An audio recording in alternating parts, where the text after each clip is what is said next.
Un año después de su nacimiento en la Puerta del Sol de Madrid, el movimiento de los indignados resurge en las ciudades de 65 países, impulsado por la conmemoración de su propio aniversario y alimentada su protesta por las políticas de recortes sociales impuestas a los gobiernos por las instituciones financieras.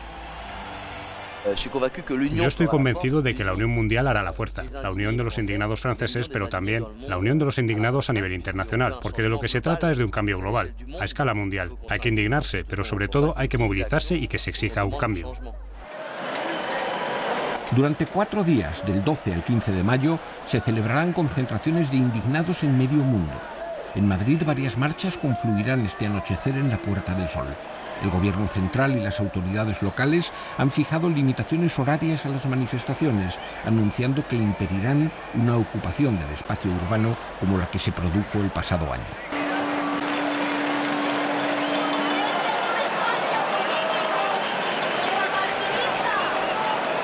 A finales de 2010 se publicó en Francia un manifiesto titulado Indignaos, escrito por Stéphane Hessel, un intelectual que combatió en la resistencia contra los nazis y participó en la redacción de la Declaración Universal de Derechos Humanos. Su llamamiento actuaría como fulminante del malestar causado por los efectos de la crisis financiera internacional. La forma en que se ha desarrollado la crisis actual demuestra que somos víctimas de potencias financieras y económicas que actúan con un único objetivo: ganar cada vez más dinero. Y que no se interesan en mantener los avances que conquistamos después de la Segunda Guerra Mundial. La seguridad social, una prensa independiente, unas formas de lucha eficaz contra el desempleo y contra la dependencia. Hessel dio la señal de alarma por los abusos del capital financiero, reivindicando los ideales que habían impulsado un progreso social hoy en retroceso. En pocas semanas, su libro vendió 2 millones de ejemplares en Francia y 500.000 en España. Traducido a una veintena de idiomas, Indignaos obtuvo un eco mundial. Pero fue en España donde cristalizó en una protesta masiva. ¡No somos mercancía! El 15 de marzo de 2011, víspera de elecciones locales, la indignación popular reventó en Madrid y se extendió de forma espontánea a las principales ciudades españolas.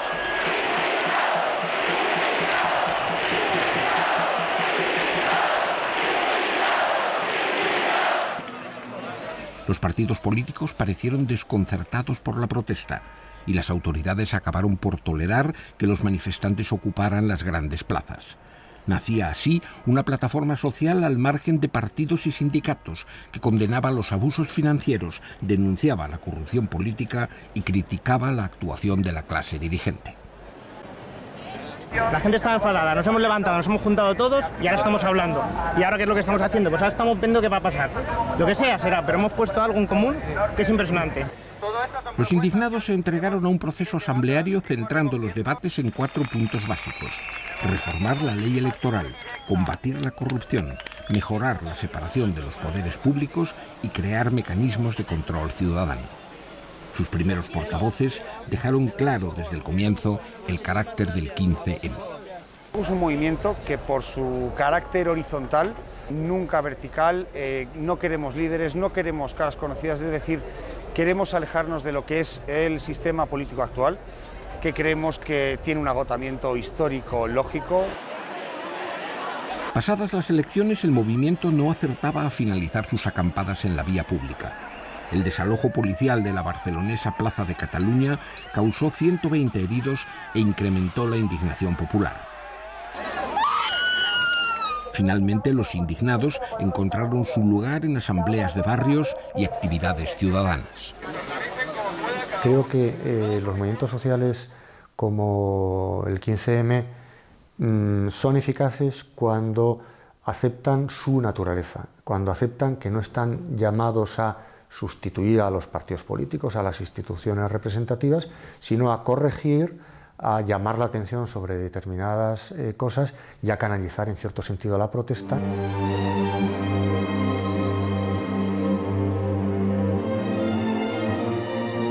Sin articulación ni representación política, los indignados quedaron fragmentados en distintas organizaciones sectoriales, desde grupos de derechos humanos a cooperativas o mercadillos de trueque. pero sus asambleas dejaron de aparecer en la prensa y durante meses sus únicas actuaciones visibles fueron las de contenido económico con inmediata repercusión social.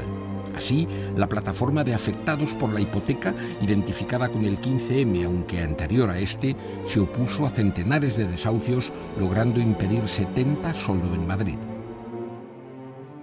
¿Por qué no se investiga a banqueros? ¿Por qué no hemos visto ningún banquero en nuestro país sentado en el banquillo con lo que está ocurriendo y con la que está cayendo? Lo primero y más importante que hemos conseguido es ver despertar la solidaridad de la gente. Que lo teníamos olvidado esto, el apoyo mutuo. Cuando estamos indignados es por algo, las cosas van muy mal, hay una crisis económica y la gente lo está viviendo muy mal. Lo que la prensa norteamericana denominó The Spanish Revolution se extendió por el mundo. Acampadas y protestas se reeditaron en un centenar de países. Ante los efectos mundiales de la crisis, la indignación popular también se globalizaba. El ejemplo más notorio fue la ocupación de Wall Street. Este es un movimiento global porque hay una economía global y puedes ver que son las mismas fuerzas las que actúan a nivel internacional. El concepto de que el libre mercado y el capitalismo son la única respuesta está siendo rechazado en todo el mundo porque no hay más que ver sus resultados. Si la única respuesta es una estrategia que fabrica pobreza, mientras sube el techo de beneficios de las grandes corporaciones, la gente empobrecida tiene que estar indignada. El pasado 15 de octubre, 5 meses después de su eclosión en Madrid, el movimiento de indignados se manifestaba en las calles de más de 120 ciudades en 80 países. La protesta marginó a las organizaciones políticas y sindicales en una exigencia espontánea de cambios profundos. Los cauces más bien tradicionales de expresión de la voluntad política y de la protesta y de la indignación y de la reivindicación, como han sido los partidos políticos y los sindicatos, son cauces en los que no se reconoce buena parte de la sociedad. Son cauces que ya no tienen el monopolio de la configuración de la voluntad política y yo creo que probablemente lo han perdido para siempre. Entre buena parte de la ciudadanía de distintos países se extienden la decepción por el retroceso social, el temor a un desmantelamiento del estado de bienestar y la repulsa ante la corrupción y la insensibilidad de muchos políticos. La voluntad común es alcanzar una democracia real. Es decir, los que nos gobiernan hoy y nos van a gobernar mañana no nos representan. La mayoría está demasiado lejos del pueblo. No nos representan porque son personas que en su mayor parte viven fuera de la realidad. ¿Podrían acaso vivir con el salario mínimo francés? ¿Encontrar un trabajo? ¿Encontrar un alojamiento? No podrían. Están muy lejos de esa realidad. Todas las decisiones que toman el gobierno no van por el pueblo, por la población directamente, van por ellos, por el negocio, por la economía y todo. Están muy lejos de nuestras preocupaciones. En España, durante las últimas semanas, se han celebrado manifestaciones contra los recortes presupuestarios, especialmente en educación y sanidad. Sus convocatorias más recientes han calentado el ambiente español ante los 4 días de protesta mundial convocados por los indignados.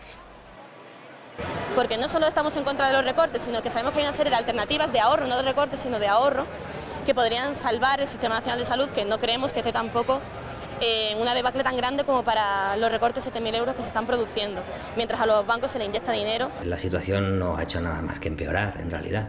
Hay 1 millón y pico más de parados, ha habido 300.000 desahucios, la situación laboral de la gente, pues con la reforma laboral, pues no ha hecho más que empeorar y realmente ya casi está quedando como un cliché.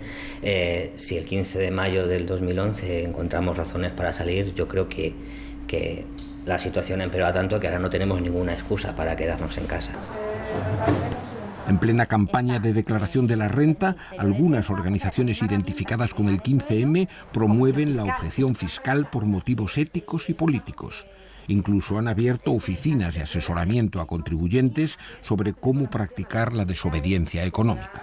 Nos estamos apoyando en una herramienta que ya existe, que es la de los amigos antimilitaristas, que han hecho la objeción fiscal a los gastos militares hace muchos años, y lo que queremos es incrementar a los gastos militares otras partidas con las que no estamos de acuerdo, como puede ser la deuda, por ejemplo, que es un porcentaje muy alto, el gasto de la monarquía, el gasto de Iglesia y el gasto de Senado. Yo creo que el futuro del 15M es precisamente estar vigilante en torno a determinados asuntos que son sistemáticamente excluidos de la agenda política y llamar la atención sobre eso. No es poca función de un movimiento social el poner delante de la vista aspectos de la realidad social que están siendo desatendidos por las autoridades oficiales. Estos días el Ateneo de Madrid dedica una exposición al surgimiento de los indignados en la Puerta del Sol. Aunque solo haya pasado un año, algunos objetos e imágenes se presentan como históricos. Sin embargo, el 15M parece lejos de constituir una mera efemérides.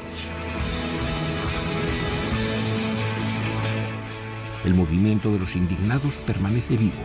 Aunque su futuro resulte incierto, los motivos de su protesta se han agudizado y la inquietud se extiende entre la ciudadanía de distintos países que sufren los efectos de la crisis.